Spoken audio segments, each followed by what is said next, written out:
Ladies and gentlemen, we have witnessed a lot of motivational stories, a lot of transformations, and something of this magnitude is really important to be shared.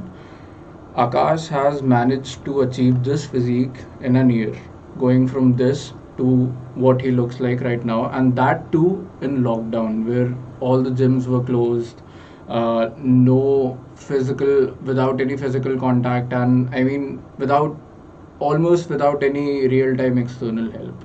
So today I'm joined by Mr. Akash Menon, who will walk us through his transformational journey and will inspire us with what he has achieved. So Akash, I believe motivation बहुत important होता है कुछ भी काम करने के लिए. अगर मेरे में मोटिवेशन नहीं होगा तो मैं शायद माउस का कर्सर यहाँ से वहाँ भी नहीं घुमा पाऊँगा. और एक ऐसा फीट अचीव करना एक साल में, उसके लिए बहुत ही ज़्यादा मोटिवेशन रिक्वायर्ड होती है. क्योंकि मेरे अकॉर्डिंग एक बंदा स्किनी टू फिट जाता है तो वो फिजिकली ज़्यादा चैलेंजिंग होता है, लेकिन अगर आपको फैट टू फिट आना होता है तो उस पर मेंटल गेम बहुत इंपॉर्टेंट होता है. तो आपकी मोटिवेशन क्या थी और आपका मेंटल गेम कैसा था इस ट्रांसफॉर्मेशन में? First of all, Devansh, thank you so much for your kind words. I mean, yes, मैं मॉडेस्ट होकर ये नहीं कहूँगा कि ये बहुत आसान था या इसमें कोई बड़ी बात नहीं है. इसमें बड़ी बात है, क्योंकि ऑफ कोर्स जिस फेज़ में हम जा रहे होते हैं, जब हम मोटे होते हैं, तो लोग बोलते हैं कि इट्स ओके, बट वो हमारे मेंटल टोल पे बहुत बड़ा गेम खेलता है. फॉर एग्जांपल, आई मीन, वो अब मैं हंसी मजाक में लेता हूँ, but at my school times it was really harsh on me that when you propose a girl and she says कि oh ये मोटा है, so that hurts at some point. और मेरे लिए, जैसे आपने पूछा कि मोटिवेशन, एक्चुअली फिटनेस के अलावा मेरे पास कोई ऑप्शन नहीं है टू बी ऑनेस्ट, क्योंकि करियर वाइज मुझे एक एक्टर बनना है. अब लोग बोलते हैं कि एक्टर के लिए बॉडी इंपॉर्टेंट नहीं है, एक्टिंग इंपॉर्टेंट है, दैट आई एग्री, बट जो मुझे चाहिए अपनी लाइफ से, the roles which I want, it requires the best physique. तो मेरे लिए फिटनेस के अलावा कोई और ऑप्शन नहीं है. तो जिस तरह का मैं था, मैं खुद को शीशे में देखता था और मैं बोलता था कि एक हीरो ऐसा नहीं दिख सकता. सो आई स्टार्टेड चेंजिंग. और ऐसा नहीं है कि अभी मैं परफेक्ट हूँ, मैं खुश हूँ, बट मैं सेटिस्फाइड नहीं हूँ. और ये जो कंटेंटमेंट ना होना एक तरह से मेरे करियर में, मेरे लिए, मेरी पर्सनल लाइफ के लिए काफ़ी अच्छा है, क्योंकि मैं उसके लिए काम करता रहता हूँ. ऐसा नहीं है कि मैं किसी और पे डिपेंडेंट हूँ. उसके लिए मैं खुद मेहनत करता हूँ ताकि मेरी बॉडी पे और रिजल्ट्स आए और मैं और खुद को सेटिस्फाई करता रहूँ. लेकिन ये 100% कभी ना ही हो तो बेटर है, क्योंकि ये मेरे को ड्राइव देता है अगले और इम्प्रूव करने के लिए. आई थिंक काफ़ी वेल पुट आंसर था.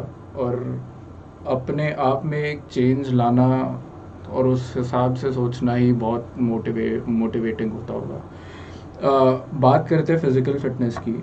आई एम श्योर अभी आप काफ़ी फिट हो और आप काफ़ी इंटेंसिव वर्कआउट करते हो, लेकिन जब ये फेज़ आपका चल रहा था, जब आप ट्रांसफॉर्म कर रहे थे, तब सारे जिम्स बंद थे, लॉकडाउन था. तो वर्कआउट एक ऐसी चीज़ है जिसमें आपको लाइफ लॉन्ग इंजरीज देने का पोटेंशियल है. तो क्या कोई एक्सटर्नल हेल्प थी आपके पास जिनसे, मतलब क्योंकि ऑब्वियसली रियल टाइम मॉनिटरिंग नहीं हो रही थी, तो क्या कोई हेल्प थी आपके पास, कोई आपके कांटेक्ट में था या कुछ था जिनसे आप गाइडेंस ले रहे थे इस ट्रांसफॉर्मेशन के थ्रू? एक्चुअली देवांश, ये फर्स्ट टाइम नहीं है जो मैं ट्रांसफॉर्म कर रहा हूँ. The first time I transform was when I was in 8th class, और मैं तब से जिम कर रहा हूँ. और लॉकडाउन अभी हुआ था when we were in second year, right. तो मैं फिटनेस में काफ़ी टाइम से हूँ. तो फिटनेस एक ऐसी इंडस्ट्री जिसके अंदर आप एक बार आते हो तो आपको नॉलेज गेन होती रहती है. कुछ लोग होते हैं जो ऐसे ही जिम जाते हैं, वापस आ जाते हैं, जिम जाते हैं, वापस आते हैं, बट मेरे लिए फिटनेस ऐसा नहीं है. मैं डाइट से लेके, एक्सरसाइज से लेके, सप्लीमेंट्स हो या कुछ भी हो, हर चीज़ के बारे में, जो चीज़ें मैं यूज़ ना भी करूँ उनके बारे में भी मैं नॉलेज रखता हूँ. अगर मैं कुछ देखता हूँ या कुछ पढ़ता हूँ तो वो फिटनेस से रिलेटेड काफ़ी ज़्यादा होता है वो, क्योंकि मुझे इन डेप्थ नॉलेज उसकी होनी. अब वो मेरा पर्सनल वो भी हो सकता है, क्योंकि मेरे लाइफ में ज़्यादा चीज़ें हैं नहीं जो मुझे पसंद है, एक सिनेमा और एक फिटनेस. तो इन दोनों के बारे में मुझे जितनी नॉलेज मिले उतनी कम लगती है मुझे. तो मैं पर्सनली बहुत नॉलेज रखता हूँ इस चीज़ के बारे में. और ये एक ऐसी फील्ड भी है कि इसमें आप सब कुछ नहीं जान सकते. चाहे जितने बड़े से बड़ा भी बॉडी बिल्डर हो, वो जब वर्कआउट कर रहा होता है तो अपने साथ एक ट्रेनर रखता है ज़रूर. वो ये नहीं कहता है कि मैं बहुत बड़ा बॉडी बिल्डर हूँ, मुझे ट्रेनर की ज़रूरत नहीं है. हर बंदे को ट्रेनर की ज़रूरत पड़ती है अपने life, through out the life, workout अगर तुम करने जाओ तो. बट ऑफ कोर्स लॉकडाउन के टाइम पे ऐसा फेज था कि तुम ट्रेनर तो छोड़ो, जिम इक्विपमेंट्स भी तुम डिमांड नहीं कर सकते थे। So that was a situation.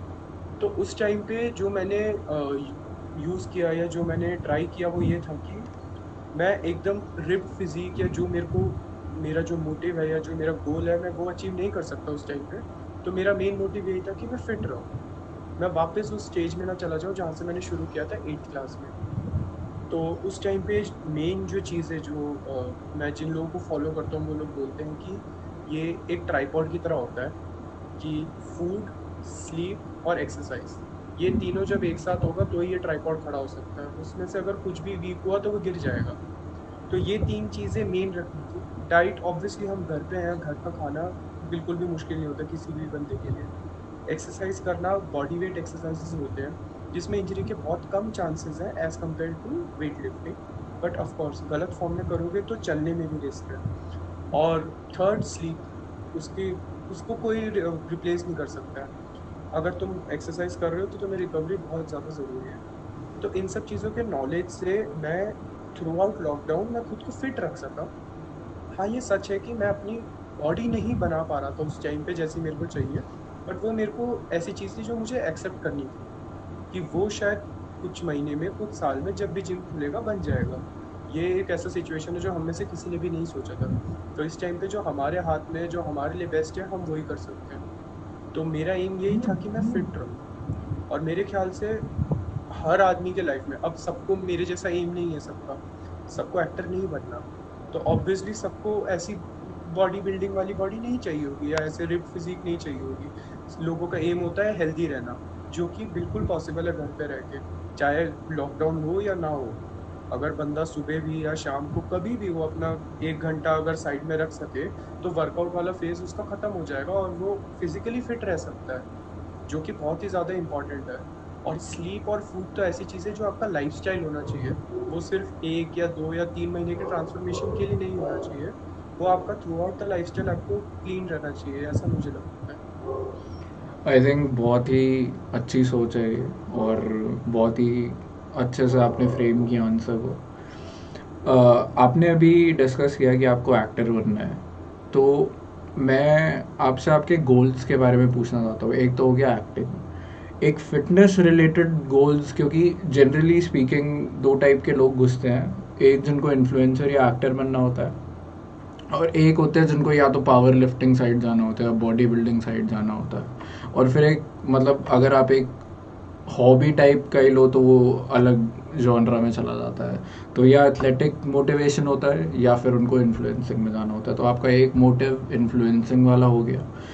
क्या आपका कोई और गोल है फिटनेस को लेके apart from acting? Exactly, main cheese fitness पे जाते टाइम सिर्फ मेरा नहीं, हम सब का। अब चाहे अगर ये वीडियो देखने के बाद भी अगर कोई जिम जाना चाहे या जो भी ये सुने, अगर वो जिम जाना चाहे तो फर्स्ट चीज़ है कि उसको उसका मोटिव क्लियर होना चाहिए। अब अगर मेरा मोटिव है मुझे एक्टर बनना है, तो मुझे पता है कि मुझे जिम में जाके ऐसा कौन सा वर्कआउट करना है कि मुझे वैसी फिजिक मिलेगी। Now just imagine I look at a power lifter, और अगर मैं उससे जेलस हो जाऊं कि ये इतना वेट कैसे उठा पा रहा है, तो वो मेरे गोल को कंपनसेट नहीं करेगा। क्योंकि मेरे गोल में, जैसे अगर मैं टेक्निकल टर्म्स यूज़ करूँ, तो मेरे गोल में मुझे कार्ब्स थोड़े कम खाने पड़ेंगे अगर मुझे रिप्ड दिखना है तो। लेकिन एक पावर लिफ्टर को उसका कुछ नहीं सोचना अपीयरेंस के बारे में, उसका सारा गेम स्ट्रेंथ का है। लेकिन मेरे में ऐसा नहीं है, मेरे में अपीयरेंस का है। तो जो बंदा अपना ईगो साइड रख के लॉजिकली सोचे और अपने मोटिव के हिसाब से जो बंदा वर्कआउट कर सके, मेरे ख्याल से उसी के लिए सबसे बेस्ट रहता है। और मेरे लाइफ में जितना मुझे लगता है कि एक्टिंग से ऊपर, जो मेरे ख्याल से एक्टिंग से भी पहले शुरू हो गया था, जिमिंग एक तरह से मेरे में कॉन्फिडेंट बिल्डिंग का काम कर रहा था। क्योंकि धीरे धीरे जैसे, क्योंकि मुझे मैं ही पसंद नहीं था, तो ये जो फेज होता है वो बहुत गलत होता है। गंदा नहीं कहूँगा मैं, बट गलत होता है कि मैं ही खुद को पसंद नहीं हूँ तो फिर कोई और क्यों पसंद करेगा मुझे। तो और अगर ये एक ऐसा फैक्टर है जो कि मेरे हाथ में है कि अगर ये चीज़ मैं चेंज कर सकता हूँ खुद में, और अगर मेरे लिए सराउंडिंग ऐसी है कि मैं चेंज कर पा रहा हूँ, तो मतलब क्यों नहीं। अब जैसे आजकल हम रील्स में बहुत सारा देखते हैं कि it's a shame for a man कि वो अपनी स्ट्रेंथ के जाने बिना मर जाए। ये सब ठीक है, बातों की बात है, बट मेरे हिसाब से फिट रहना बहुत इम्पोर्टेंट है एक नॉर्मल आदमी के लिए, चाहे वो कोई भी हो, चाहे हमारे घर के बुजुर्ग हो या बच्चे हो या कोई भी हो। अब हम बचपन से ही बच्चों को ऐसे चॉकलेट दे दे के उनको आदत डाल देते चॉकलेट्स की, और फिर एक कुछ टाइम बाद हम ही उन्हें बोलते हैं कि कितना मोटा हो रहे हैं और ये वो। तो हम जो बचपन से ही उन्हें आदत डाल रहे हैं, तो फिर उन पे हम उन्हें कैसे ब्लेम कर सकते हैं? आपने पहले ही उसको वो टेस्ट चखा दिया है, तो अब हम उसे ब्लेम करें? तो हमें अब मेरे ख्याल से तो ये नेक्स्ट जनरेशन की ड्यूटी है कि हमें इसको एज अ रिस्पॉन्सिबिलिटी लेना चाहिए कि हम स्टार्टिंग से ही बच्चों को थोड़ा थोड़ा एक्टिव रखें। और अब तो ऑब्वियसली पहले हम फिर भी, जब हमारे बचपन में हम फिर भी थोड़ा बहुत बाहर जाके खेलते थे, लेकिन अब वो एकदम गायब हो गया। तो ये चीज़ें बचपन से ही आती है, जो लोगों में इनबिल्ट होती रहती है कि उन्हें हेल्दी रहना है या फिर एक रिलैक्स स्टेट में जाना है। हम भी जब जिम करने के बाद एक हफ्ता अगर हम ब्रेक ले लेना, तो हमारी बॉडी बहुत खुश हो जाती है उस चीज़ से कि हम एक रिलैक्स स्टेट में हैं। तो वो रिलैक्स स्टेट एक आदत बन जाती है, जो कि एक ड्रग की तरह है। वो धीरे धीरे हमें वो कंज्यूम करता रहता है कि एक दिन और, एक दिन और, एक दिन और फिर वहाँ से रिकवर करके वो जिम वाले हसल में वापस जाना, वो बहुत मुश्किल होता है। तो एक्टिंग तो एक साइड है ही कि एक्टिंग में मुझे दिखाना है, तो मेरे लिए कोई ऑप्शन नहीं है कि मैं 1 साल रहने देता हूँ या 2 साल रहने देता हूँ। मेरे पास ऑप्शन नहीं है, मैं जितना करूँ कम है, क्योंकि कंपटीशन भी बढ़ रहा है। लेकिन उसके साथ-साथ मैं जितना फिज़िकली फिट होता हूँ, मैं उतना कॉन्फिडेंट फ़ील करता हूँ। क्योंकि मैं कपड़ा पहनना चाहूँ मैं पहन सकता हूँ, मैं खुद को देख के कह रहा हूँ कि हाँ, मैं अच्छा लग रहा हूँ। तो वो मुझे पर्सनली बहुत कॉन्फिडेंस देता है। मैं ये नहीं कहूँगा कि जो ओवरसाइज़ होते हैं या वो लोग गंदे लगते हैं या कुछ। बट साइंटिफिकली जो मुझे लगता है कि किसी भी ह्यूमन में अगर फैट ज़्यादा है, तो मुझे नहीं लगता कि साइंटिफिकली उसे कोई भी फिट बोलेगा। वो एक अनहेल्दी कंडीशन है, जिसकी वजह से बहुत सारी बीमारियाँ आती हैं। तो हमारे घर पे जब लोग मतलब ओवरसाइज़ होने लगते हैं, तो उन्हें लोग बोलते हैं कि अरे खाते-पीते घर का है, अरे कितना है हेल्दी हो गया है। और जब हम वेट लॉस करते हैं, तो हमें कहते हैं कि कितना कमज़ोर हो गया है। सो ये एक रॉन्ग स्टेट है, क्योंकि वो अनहेल्दी है, बहुत ज़्यादा अनहेल्दी है वो, जिसको हम नज़रअंदाज करते रहते और उसकी वजह से आगे बहुत सारी डिजीज़ेज़ आती हैं। तो मुझे लगता है कि बॉडी बनाने के लिए नहीं, बट अपनी बॉडी को क्लीन रखने के लिए और ऐसी बीमारियों से बचने के लिए, I think everyone should get fit and at least eat healthy. Akash, मेरे को लगता है कि कभी अगर आपको लगे कि मोटिवेशन कम पड़ रही है, तो आपको अपनी खुद की बातें रिकॉर्ड करके सुननी चाहिए। काफ़ी मोटिवेशनल स्पीकर हो आप। खैर, गोल्स डिफाइंड होते हैं, पाथ डिफाइंड होता है, वर्कआउट डिफाइंड होता है, लेकिन कभी ना कभी किसी ना किसी तरीके से ऑब्स्टिकल्स ज़रूर आते हैं, किसी किसी भी शेप ऑफ फॉर्म में। तो कोविड में जब लॉकडाउन था, तो लॉकडाउन के टाइम पे कि कुछ ऐसे ऑब्स्टिकल्स ज़रूर आए होंगे आपकी जर्नी में, आपने जो रिज़ल्ट अचीव किया उसको अचीव करने में। तो जो ऑब्स्टिकल्स हैं उन पे प्लीज़ थोड़ा सा एलाबोरेट करें। चलिए, हमारी जर्नी स्टार्ट ही एक ऑब्स्टिकल से हुई है। जो ओवरवेट का इशू है, या जो फैट टू फिट है, तो उसमें फैट ही एक ऑब्स्टिकल है। तो हम लोग, मतलब मैं एज अ कम्युनिटी ही बोलूँगा, जो लोग फैट टू फिट गए हैं या फिर जो भी लोग ट्रांसफॉर्मेशन कर रहे हैं और अपनी फिटनेस की तरफ ध्यान रख रहे हैं, उन लोगों की जर्नी स्टार्ट ही एक ऑब्स्टिकल से होती है। तो उसके बीच में जो भी ऑब्स्टिकल्स आते हैं, वो सब हमें काफ़ी छोटी लगने लगती है। अब ऑब्स्टिकल बहुत सारे होते हैं, चाहे हम जिम भी जा रहे हो, तो भी किसी दिन तुम्हें इंजरी आ सकती है, उसकी वजह से तुम्हारा 1 हफ्ता ख़राब हो सकता है, या फिर कुछ भी तुम अब मैं बहुत ज़्यादा प्रो नहीं हूँ, लेकिन मैं जिस लेवल पे हूँ उसमें जब मैं ज़्यादा प्रोटीन या फिर कुछ भी इंटेक ज़्यादा होता है, तो उसकी वजह से पेट में और पूरी बॉडी में बहुत सारी प्रॉब्लम्स होती हैं, जो कि किसी और वीडियो में डिस्कस करेंगे डिटेल में। तो इन सब प्रॉब्लम्स को हम फेस करते हुए ही आगे जाते हैं। और अगर मैं इस लेवल पे इतना फेस कर रहा हूँ, तो मैं इमेजिन भी नहीं कर सकता हूँ कि जो हम प्रो एथलीट्स को देखते हैं, जो लोग ओलंपिया और शोज़ करते हैं, वो लोग क्या क्या फेस कर रहे होंगे। मैंने बहुत ऑडियंस में बहुत लोगों को मैंने देखा है जो बोलते हैं कि यार ये तो डब्बे लेके बनाते हैं, यार ये तो सुए लेके बनाते हैं। मतलब मेरे हिसाब से आप मुझसे पैसे ले लो, डब्बे ले लो, और आप बॉडी बना के दिखाओ, नहीं हो पाएगा। अगर डब्बों से बॉडी बन रही होती, तो वो डब्बा बेचने वाला बंदा सबसे ज़्यादा फिट होता, लेकिन नहीं होता, क्योंकि ये एक साइंस है। ऐसा नहीं है कि फैट टू फिट होने के लिए 2 डब्बे खाए हो गए। इसके पीछे एक पूरी बॉडी लग रही है तुम्हारी। उस बॉडी के साथ एक वर्कआउट मोमेंट लग रहा है। तो ये सब कुछ एक साइंटिफिक चीज़ें जो हो रही है, उसमें तुम्हारी फिजिकल मेहनत के साथ साथ तुम्हारा नॉलेज भी यूज़ होता है। तो मैंने आजकल यूजुअली बहुत ज़्यादा देखा है कि जब पर्सनल ट्रेनिंग के लिए जाते हैं तो वो एटलीस्ट 10 to 15,000 आपसे मांगते हैं। अब मैं ये नहीं कहूँगा कि ये ज़्यादा है कि कम है या अफोर्डेबल है, बट ये जो 10 to 15,000 होता है वो उनके नॉलेज के पैसे हैं। वो आपको कोई जड़ी बूटी या टैबलेट या कुछ नहीं देंगे, वो अपनी नॉलेज दे रहे हैं आपको, जिसके थ्रू आप अपना गोल अचीव कर सकते हो। वैसे ही जैसे हम स्कूल को पैसे देते हैं, अब स्कूल भी हमें नॉलेज ही दे रहा था और कुछ नहीं दे रहा था, हमारी तरफ से एग्ज़ाम नहीं दे रहा था। तो वैसे ही वर्कआउट हमें ही करना पड़ेगा, बट वो एक नॉलेज देते हैं हमें, जिस नॉलेज की मेरे ख्याल से अभी कम कदर हो रही है, और इसीलिए इस पे इतनी बार्गेनिंग चलती है पर्सनल ट्रेनिंग और सब पे। वरना मुझे नहीं लगता स्कूल्स और कॉलेजेस के फीस के लिए कोई बार्गेन करता है। लेकिन मैं मतलब मैंने आजकल जो देखा है कि लॉकडाउन के बाद लोग ज़्यादा अवेयर हो गए हैं फिजिकल फिटनेस के बारे में। आई एम सॉरी, मैंने क्वेश्चन मिस कर दिया।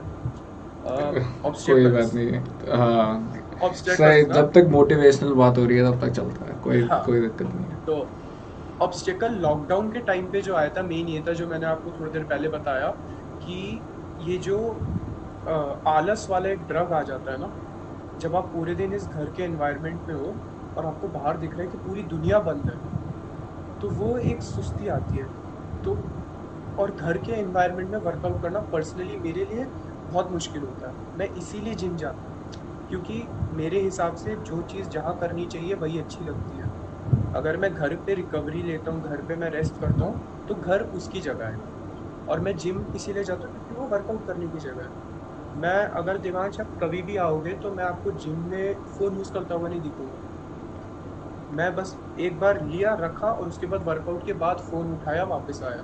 उसके बीच में मैं फ़ोन यूज़ कर रहा हूँ या इंस्टाग्राम पे कर रहा हूँ, जो मैं आजकल बहुत लोगों को देख रहा हूँ, लेग प्रेस पे लेटे हुए, पैर रखा हुआ है और इंस्टाग्राम यूज़ कर रहे हैं। मतलब इसके लिए बेड है ना तुम्हारा, सोफ़ा है तुम्हारा घर पे, वहाँ करो। यहाँ पे अगर लेग प्रेस की मशीन बनाई हो तो लेग प्रेस करो। तो मुझे इस चीज़ से थोड़ी दिक्कत होती थी कि मैं घर पे वर्कआउट कैसे करूँ। वो भी टाइम टाइम के साथ निकला और टाइम टाइम के साथ कर लिया। लेकिन फिर वही सप्लीमेंट्स की भी काफ़ी दिक्कत होने लगी थी, क्योंकि सप्लीमेंट्स की आदत जब एक बार डली हो स्टार्टिंग से, तो उस टाइम पे फिर जब सप्लाई बंद हो गया, जब चीज़ें आना बंद हो गई थी, एक टाइम पे डिलीवरीज भी नहीं हो रही थी, उस टाइम पे सप्लीमेंट्स मिलना मुश्किल हो रहा था। बट उससे ऐसा कोई बॉडी रिएक्ट या ऐसी प्रॉब्लम्स नहीं हो रही थी जो लोगों को लगता है कि सप्लीमेंट ना दो तो ये लोग पागल हो जाते हैं, ऐसा नहीं था। बट वही जो रिक्वायरमेंट होती है, प्रोटीन रिक्वायरमेंट, वो पूरी नहीं हो रही थी, तो उसकी वजह से मसल्स डेवलप नहीं हो रहे थे। तो मुझे दिख रहा था कि जो मेरे गेन्स थे वो जा रहे हैं, बट कोई बात नहीं। मैंने जैसे बोला आपको पहले कि मेरा गोल था कि अभी हेल्दी रहो, तो वो हेल्दी रहने वाला स्टेट वहाँ पे चल रहा था। आई थिंक ट्रांसफॉर्म करना अपने आप में काफ़ी हिम्मत वाला काम होता है, और उसको करना ऐसे टाइम में जहाँ पे आपके पास प्लेटफॉर्म नहीं है, तो वो एक अदरवर्ल्डली चीज़ होती है। सॉरी टू इंटरप्ट, वही चीज़ कि या जब आप खुद को देखो और अगर आपको खुद को बोलने की हिम्मत है ना कि भाई तू अच्छा नहीं लग रहा, ट्रांसफॉर्म, तो वो बहुत बोल्ड स्टेटमेंट होता है। क्योंकि अगर आपको ही कोई, अब मैं अगर आपको कल को आके आपके मुंह पे बोलूंगा कि तू अच्छा नहीं लग रहा, तो वो एक अच्छे वे में नहीं लिया जाता। तो वो सेम चीज़ खुद को शीशे में देख के बोलना, वो बहुत बड़ी बात होती है। और वो जब एक्सेप्टेंस एक बारी आ जाती है ना कि मैं अभी अच्छा नहीं लग रहा मुझे, पर मैं अच्छा बन सकता हूँ और मैं बनूंगा, उस जर्नी को ट्रांसफॉर्मेशन बोलते हैं। आई थिंक आकाश, आप बहुत ही सॉर्टेड इंडिविजुअल हो इस एज के लिए, बट एक मोटिवेशन होती है अपने अंदर से आती है, लेकिन एक आइडल हर बंदे का होता है, एक ऐसा सेलिब्रिटी या एक ऐसा इन्फ्लुएंसर या एक ऐसा एथलीट जिसको देख के लगता है हाँ ऐसा बंदा है। वो आपकी लाइफ में कौन है? एक्चुअली मेरी लाइफ में ये हर फेज़ में चेंज हुआ है, क्योंकि जैसे मैंने बताया मुझे एक्टर बनना है, तो सिनेमा रिलेटेड ऐसे बहुत लोग रहे हैं मेरी लाइफ में। जब मैं स्टार्टिंग में, मैं स्कूल टाइम पे जब मुझे एक्टर नहीं भी बनना था, बट जब मैंने वो फेस किया कि मैं मोटा हूँ और मुझे अच्छा नहीं लग रहा, और फिर मैंने पतला होने का डिसाइड किया, उस टाइम पे मैं अर्जुन कपूर को बहुत देखता था। क्योंकि मतलब लोग क्या, मैं ही बोलने लग गया था तो लोग मानने लग गए थे कि मैं उसकी तरह दिखता हूँ। तो वो मेरे को काफ़ी सही लगता था कि उसने कर लिया तो मैं भी कर सकता हूँ। तो वो चीज़ पहले मैंने अचीव करी। फिर उसके बाद धीरे-धीरे जब आप फ़िटनेस में आ जाते हो, तो आप मूवीज़ भी वैसे ही ढूँढने लगते हो। चाहे रॉकी हो या फिर अनडिस्प्यूटेड, बॉयका, ये सब। तो ये सब देख के भी काफ़ी मोटिवेशन मिलता है। और मेन अगर मैं एज़ अ आइडल बोलूँगा, जिनको मतलब मैं हनुमान और वो राम जी वाला हिसाब अगर दे सकते हैं, तो मेरे लिए वो लाइफ़ में जॉन अब्राहम है, नो डाउट। क्योंकि मेरे हिसाब से उन्होंने लाइफ में सिर्फ फिटनेस नहीं अचीव करी है, उन्होंने एक पूरी लाइफ बनाई है अपने लिए। अब जैसे वो हर इंटरव्यू में कहते हैं कि उन्होंने 25 साल से काजू बर्फी नहीं खाई, तो अगर वो 25 साल में 25 बार भी काजू बर्फी खाते तो उनकी बॉडी पे कोई फर्क नहीं पड़ता। ज़ीरो, साइंटिफिकली ज़ीरो फर्क पड़ता, उनका एक भी मैक्रो नीचे ऊपर नहीं होता, उनका फैट लेवल सेम रहता। लेकिन उन्होंने नहीं खाया, उसके पीछे साइंस नहीं है, उसके पीछे डिसिप्लिन है। कि मना कर पाना खुद को, वो बहुत बड़ी डिसिप्लिन चाहिए होती है उसके लिए। क्योंकि हम आजकल, जैसे मैं भी खुद को इंक्लूड करके बोल रहा हूँ, हम अगर कुछ करना चाहे तो हम ऐसे हो जाते हैं कि चल कोई नहीं, कल से, या इतने से क्या होता है। तो वो इतने से बॉडी में कुछ नहीं होता, बट वो इतने से तुम्हारे माइंड पे बहुत फर्क पड़ता है। ये तुम्हारे नो बोलना ना तुम्हारे माइंड को बहुत स्ट्रांग बनाता है, कि तुम नो बोल पा रहे हो खुद को, कि तुम बोल रहे हो कि ये नहीं खाना, तो नहीं खाना, सिंपल। तुम्हारे माइंड कंट्रोल कर पा रहा है तुम्हारे इमोशंस को, इससे अच्छा कुछ नहीं हो सकता। और जो जॉन अब्राहम ने मेरे, अब लोग बोलेंगे कि he is not a hit actor या जो भी है, but at the time he came 22 years back, बिना किसी गॉडफादर के, उस टाइम पे एज एन आउटसाइडर, जो अपनी एक इंडिविजुअलिटी बनाई है ना, कि एट दिस स्टेज हमें पता है कि अगर वैसे रोल चाहिए तो जॉन अब्राहम के अलावा किसी को नहीं मिल सकता। अगर कमांडो हॉलीवुड से रीमेक हो रही है हिंदी में, तो वो रोल जॉन अब्राहम के बिना किसी को नहीं मिल सकता, ये हमें पता है। तो वो प्लेस उसने अपने लिए बनाया है। और मैं अपने फ्यूचर से शायद यही चाहता हूँ कि मैं मलयालम इंडस्ट्री में अगर जाऊँ तो मेरा एक ऐसा पोजीशन हो कि अगर एक स्क्रिप्ट आए तो वो मेरे अलावा कोई कर नहीं सकता, ऐसी स्क्रिप्ट्स हों। और मैं ऐसा पोटेंशियल हो मेरे में, कि लोग कहे कि इसके अलावा सेकंड ऑप्शन ही नहीं है, इसने नहीं करी तो स्क्रिप्ट नहीं बनेगी, दैट्स इट। तो वो बनने के लिए, बोलना बहुत आसान है जैसे मैं भी बोल रहा हूँ, लेकिन वो बनने के लिए जो करना पड़ता है वो उस आदमी ने किया है। तो वो मेरे को बहुत ज़्यादा ऐसे स्टार्टिंग से ही लगता था मुझे। ऐसा नहीं है कि मैं उनके थॉट्स के हिसाब से अपनी लाइफ चेंज कर रहा हूँ, लेकिन उनके जो थॉट्स हैं और जो मेरे थॉट्स हैं वो बहुत ज़्यादा सिमिलर थे। चाहे फैशन सेंस में हो, या जो मोटरसाइकिल के लिए प्यार है, या फिर डॉग्स के लिए, या एनिमल क्रूएल्टी के खिलाफ जो रहते हैं वो, या फैशन सेंस। तो मुझे सबसे ज़्यादा ऐसा लगता था उनको देख के कि ये मेरी तरह ड्रेस्ड क्यों है। और लोग मुझसे पूछते कि तू जॉन अब्राहम की तरह ड्रेस्ड क्यों है। तो मैंने कहा मैं कॉपी नहीं कर रहा हूँ, ये हमारा सिमिलर है। तो वो फिटनेस में भी मतलब बहुत ज़्यादा इन्फ्लुएंस करते हैं ये मेरे को। और इन्फ्लुएंस भी नहीं कहूँगा, मैं जब भी डीमोटिवेटेड, मैं होता नहीं हूँ इससे, बट अगर हो भी जाऊँ कभी, तो उनकी वीडियो देखना मेरे लिए काफ़ी होता है। तो बस। आई थिंक डिसिप्लिन वाला पॉइंट बहुत ही ज़बरदस्त था, क्योंकि बिना डिसिप्लिन के स्पेशली ट्रांसफॉर्मेशन जैसी चीज़ अचीव करना बहुत मुश्किल है. मेरे हिसाब से हर चीज़ के लिए पहले मोटिव, अगर तुम्हारे पास मोटिव है, बिना मोटिव के भी कुछ नहीं हो सकता।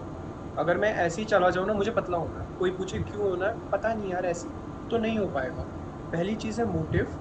और उस पूरे जर्नी में स्टार्टिंग से लेके एंड तक अगर तुम में डिसिप्लिन है, डेडिकेशन है, तो बस और कुछ नहीं चाहिए।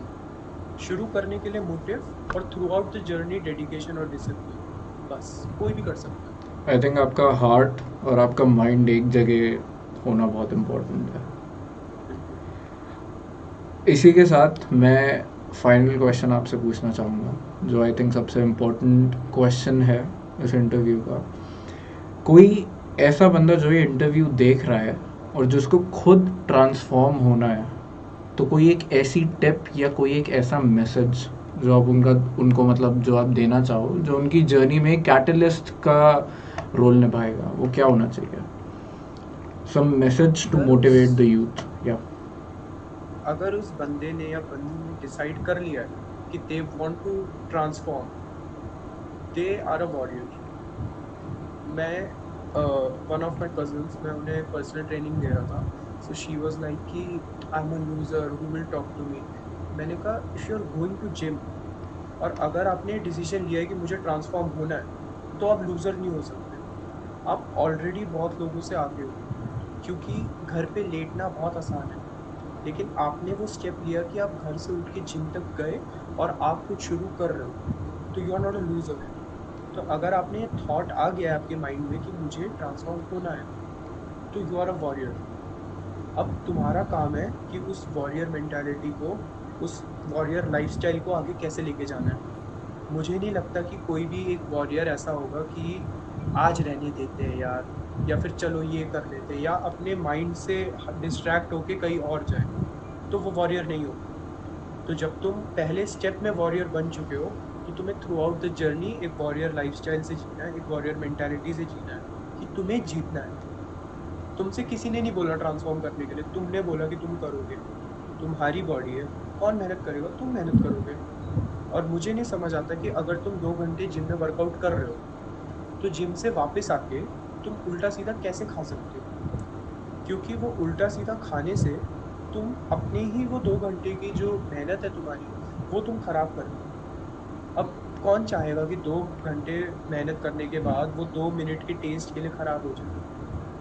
एक्चुअली मेरा माइंड अब इतना ज़्यादा वो हो गया है कि मैं खाना देखता हूँ, मतलब जो अच्छा खाना कहते हैं लोग, वो देखता हूँ तो मैं यही सोचता हूँ कि क्या है, 2 मिनट का टेस्ट है बस। जितना टाइम वो टेस्ट बड्स पे है उतना है, निगल लिया उसके बाद सब खत्म। उसके बाद बल्कि अनहेल्दी शुरू होता है, वो नीचे जाता है, फिर मेरे पेट पे फैट आता है, ये होता है। जो वो 2 मिनट का टेस्ट है, अगर मैं इसको कंट्रोल कर लिया मैंने, तो फिर मैं जो बाकी जो मेरे बॉडी में मैं लगूंगा उसके लिए मैं बहुत खुश हूँ खुद से। तो मेरे हिसाब से अगर एक बंदा, जो आपने पूछा कि मैं क्या गाइडेंस देना चाहूँगा, अगर आप ट्रांसफॉर्म करने का आपने सोच लिया है, तो आप पहले से एक विनर हो, एक वॉरियर हो आप। सेकंड चीज़, अपना मोटिव क्लियर रखो, किसी से खुद को कंपेयर मत करो, अपने पास्ट से खुद को कंपेयर करो और अपना प्रेजेंट बेटर करो उससे। मेरा जो प्रेजेंट चल रहा होगा वो पास्ट को इम्प्रूव करने के लिए होगा। मैं नहीं चाहूँगा कि मैं जैसा कल था वैसे ही आज हूँ। और हमेशा बिगर पिक्चर की तरफ देखो कि फ्यूचर में मुझे कहाँ पहुँचना है। छोटी जर्नी ठीक है, लेकिन एक बड़ा गोल होना चाहिए वहाँ पे। उस बड़े गोल तक पहुँचने तक कुछ नहीं, हॉर्स विद ब्लाइंडर्स, सीधा देखो, सीधा चलो, कहीं इधर उधर डिस्ट्रैक्ट नहीं होना। सीधा देखो, ट्रांसफॉर्म हो जाओगे, कोई दिक्कत नहीं है, क्योंकि डेडिकेशन तुम्हारे अंदर है। तुमने बोला ट्रांसफॉर्म होना है, कर लो। आई थिंक वॉरियर मेंटालिटी वाला जो आपने पॉइंट बोला काफ़ी ब्रिलियंट था, और एक मेंटल गेम अपना स्ट्रॉन्ग करना और अपनी मेंटालिटी उसी गोल की तरफ अलाइन करना बहुत इम्पोर्टेंट है. So brilliant answers and kudos on the transformation, brilliant work, and thank you for being a part of this interview. I mean, I'm really thank you glad so we much for did calling. this. uh, me too, me too. yeah, so thanks a lot for making me a part of this journey, for walking us through what you did, what wonderful work you did. And yeah, so that would be it for this interview. Thank you, Akash. Thank you so much for watching this video. For more cinema related content, like, share and subscribe.